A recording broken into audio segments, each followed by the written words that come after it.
2022년 4월 20일 새로운 하루가 시작되는 수요일 아침입니다. 말씀으로 열어가는 하루 되시길 바랍니다. 오늘 우리에게 주신 하나님 말씀 같이 보시겠는데요. 요한복음서 21장 15절에서 25절까지 말씀입니다. 하나님 말씀 같이 보시겠습니다. 그들이 아침을 먹은 뒤에 예수께서 시몬 베드로에게 물으셨다. 요한의 아들 시몬아, 내가 이 사람들보다 나를 더 사랑하느냐? 베드로가 대답하였다. 주님, 그렇습니다. 내가 주님을 사랑하는 줄을 주님께서 아십니다. 예수께서 그에게 말씀하셨다. 내 어린 양떼를 먹여라. 예수께서 두 번째로 그에게 물으셨다. 요한의 아들 시몬아, 내가 나를 사랑하느냐? 베드로가 대답하였다. 주님, 그렇습니다. 내가 주님을 사랑하는 줄을 주님께서 아십니다. 예수께서 그에게 말씀하셨다. 내 양떼를 쳐라. 예수께서 세 번째로 물으셨다. 요한의 아들 시몬아, 내가 나를 사랑하느냐? 그때 베드로는 예수께서 내가 나를 사랑하느냐 하고 세 번이나 물으심으로 불안해서 주님께서 모든 것을 아십니다. 그러므로 내가 주님을 사랑하는 줄을 주님께서 아십니다. 하고 대답하였다. 예수께서 그에게 말씀하셨다. 내 양떼를 먹여라. 내가 진정으로 내게 말한다. 내가 젊어서는 스스로 띠를 띠고 내가 가고 싶은 곳을 다녔으나 내가 늙어서는 남들이 내 팔을 벌릴 것이고 너를 묶어서 내가 바라지 않는 곳으로 너를 끌고 갈 것이다.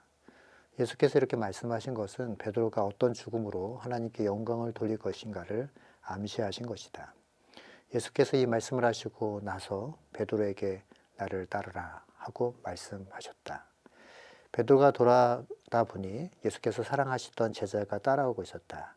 이 제자는 마지막 만찬 때 예수의 가슴에 기대어서 주님을 넘겨줄 자가 누구입니까? 하고 물었던 사람이다. 베드로가 이 제자를 보고서 예수께 물었다. 주님, 이 사람은 어떻게 되겠습니까? 예수께서 말씀하셨다. 내가 올 때까지 그가 살아있기를 내가 바란다고 한들 그것이 너와 무슨 상관이 있느냐? 너는 나를 따르라. 이 말씀이 믿는 사람들 사이에 퍼져나가서 그 제자는 죽지 않을 것이라고들 하였지만 예수께서는 그가 죽지 않을 것이라고 말씀하신 것이 아니라 내가 올 때까지 그가 살아있기를 내가 바란다고 한들 그것이 너와 무슨 상관이느냐 하고 말씀하신 것뿐이다. 이 모든 일을 증언하고 또 이 사실을 기록한 사람이 바로 이 제자이다. 우리는 그의 증언이 참되다는 것을 알고 있다. 예수께서 하신 일은 이 밖에도 많이 있어서 그것을 낱낱이 기록한다면 이 세상이라도 그 기록한 책들을 다 담아두기에 부족할 것이라고 생각한다. 부활하신 예수님께서 베드로 및 제자들에게 다시 찾아오셔서 실패와 두려움에 갇혀있던 그들에게 사랑으로 격려하시고 새 힘과 새 사명을 맡겨주시죠. 사역보다 사람이 우선이었던 것입니다. 일보다 사람이 우선이었던 것이지요. 예수님은 베드로를 평가하고 비난하지 않으시고 사랑을 먼저 이야기하고 계십니다. 15절 말씀 다시 한번 보겠습니다. 그들이 이 아침 먹은 뒤에 예수께서 시몬 베드로에게 물으셨다. 요한의 아들 시몬아, 내가 이 사람들보다 나를 더 사랑하느냐? 베드로가 대답하였다. 주님, 그렇습니다. 내가 주님을 사랑하는 줄을 주님께서 아십니다. 예수께서 그에게 말씀하셨다. 내 어린 양떼를 먹여라. 요한의 아들 시몬아, 내가 이 사람들보다 나를 더 사랑하느냐라고 물으셨습니다. 일보다도 중요한 것이 관계이기 때문에 그런 것이죠. 예수님께서 이 땅에 오신 목적도 관계, 그 관계 때문에 오신 것입니다. 죄로 인하여 깨어진 하나님과의 관계를 회복시키시려고 그 대가를 지불하셨던 것이고 그것이 바로 십자가 사건인 것입니다. 그래서 우리가 사역에 앞서서 주님과의 관계, 그것이 우선인 것이죠. 그래서 우리가 마음을 다해서 중심을 다해서 드려지는 예배가 중요한 이유가 거기 있는 것입니다. 다시 한번 말씀드리지만 우리의 삶의 영역 가운데 하나님과의 관계, 그 영역이 가장 우선이라는 거 잊지 않으셨으면 좋겠습니다. 그리고 우리도 예수님처럼 해야 하는 것입니다. 우리를 부르신 그곳에서 점검해야 될 것이 아주 자명한 것인데요. 그것은 내 능력의 유무가 아니라 주님을 향한 내 중심의 사랑의 고백이다라는 걸 잊지 않으셔야 됩니다. 예수님께서는 실패한 베드로를 포기하지 않으시고 그에게 다시 사명을 주십니다. 내가 실패한 그곳에서 주님은 다시 온전케 하시고 회복시키시고, 내가 쓰러진 그곳에서 주님은 우리를 다시 강하게 하십니다. 예수님이 십자가 형벌을 받으시기 전 베드로는 예수님을 3번이나 부인하지요. 그리고 그때 피어져 있었던 것이 바로 숯불이었습니다. 요한복음서 18장 18절에 그 장면이 묘사되어 있는데요. 베드로가 예수님이 십자가에 달리시기 전, 그 재판 받기 전 그 제사장의 뜰 앞에서 모닥불이 펴 있었고요.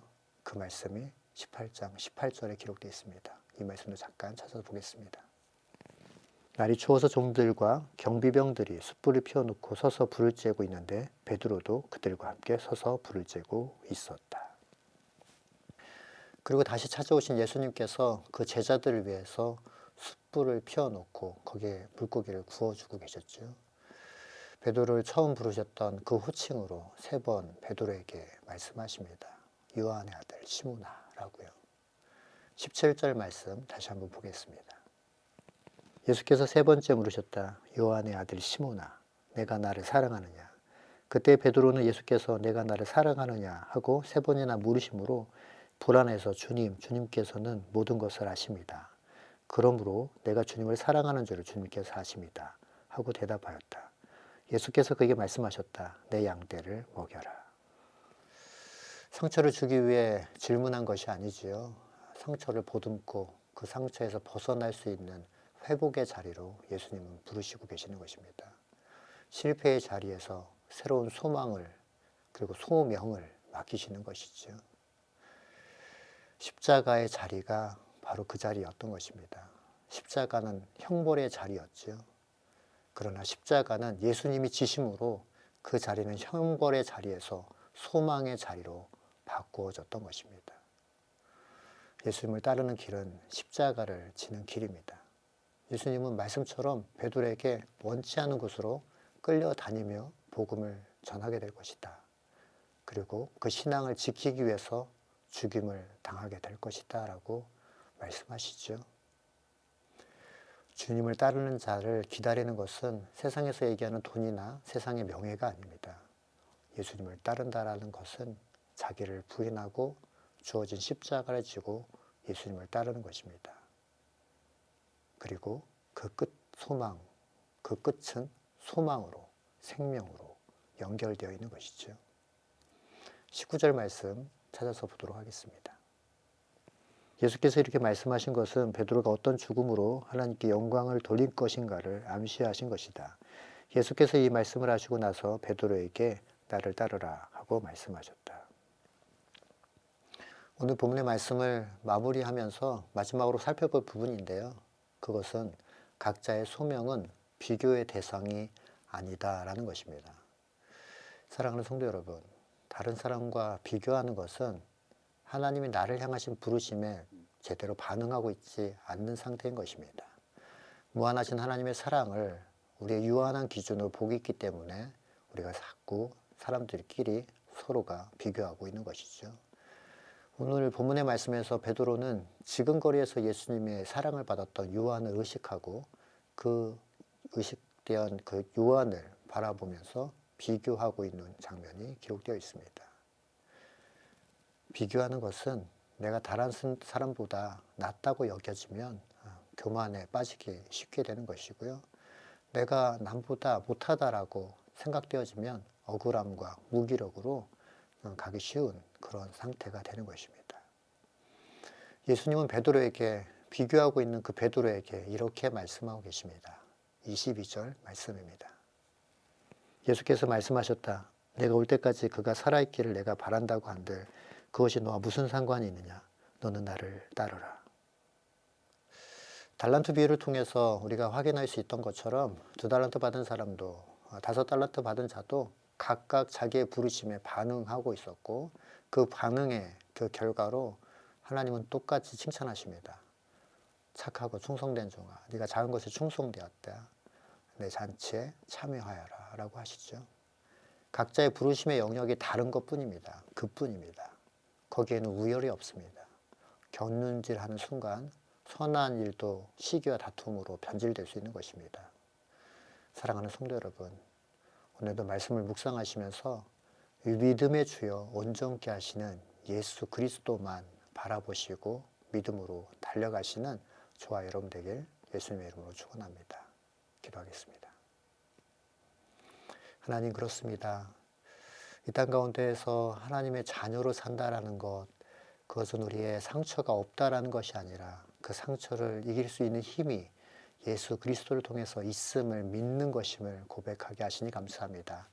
말씀을 통해서 우리에게 주어진 사명, 생명보다도 귀하게 여기게 하여 주시고, 우리 안에 실패하고 실수하고 넘어졌던 그것에 빠져서 그렇게 침울에 빠져 있는 상태가 되는 것이 아니라 믿음의 주 온전케 하신 주님 바라보며 나아가는 하나님의 사람들 되게 하여 주옵소서.